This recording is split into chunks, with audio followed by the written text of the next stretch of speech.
Hello guys, another vlog, another day na naman. Tuturuan ko kayo kung paano mag-withdraw ng inyong sahod sa gusto para lang at mapupunta ito sa Gcash. Tara, let's go! Ayan guys, yung day, yung course na pinasa ko at yung rate ko per hour ay total na sinahod ko. Direct deposit yung pinili na nag-upload. Dapat updated na yung status ko ng service ko. Once na updated na may darating sa inyo na email galing sa gusto sa ginamit ng email sa gusto. Yan, na-process na nila yung sahod nyo. Yung oras ay corporate message na pinagkakaroon. Kailangan ma-receive nyo muna yan. Usually 10 PM yung tumawag sa ngayon ko na sinahod ko.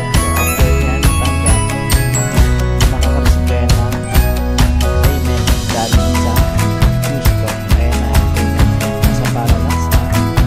Ngayon tumating siya sa akin around 2:30 AM na madaling araw. Tumating sa akin sa Parallax. Sinahod ko.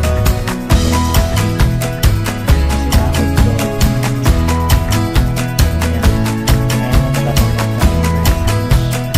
natin kay Parallax. Tanggap nyo na yan, syempre. Punta na kayo sa website ng Parallax para mag-withdraw. Ayan na. Bago ka mag-withdraw, kailangan mo na mag-add ng bank account ka or e-wallet. Ayan. Ito lang yung add account dyan. Ayan. Makikita nyo lang local currency account. Ayan. At sa like ng currency, Philippine peso. Siyempre, click nyo ang Philippine peso. And yan. And then yung uso nyo ng bank. Lagyan yung pangalan nyo, yung bank name, desired bank na gusto nyo. Padala nyo para lax ng sahod nyo. Or kung hindi naman, pwede namang e-wallet gamit Gcash or Paymaya. And after nyan, mamimili lang kayo. Enter nyo na yung mobile number nyo na ginamit sa Gcash or Paymaya. Ayan.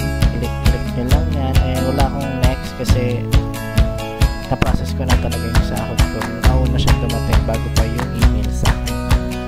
Kaya late na dumating sa akin yung email na sa Parallax ko na pala.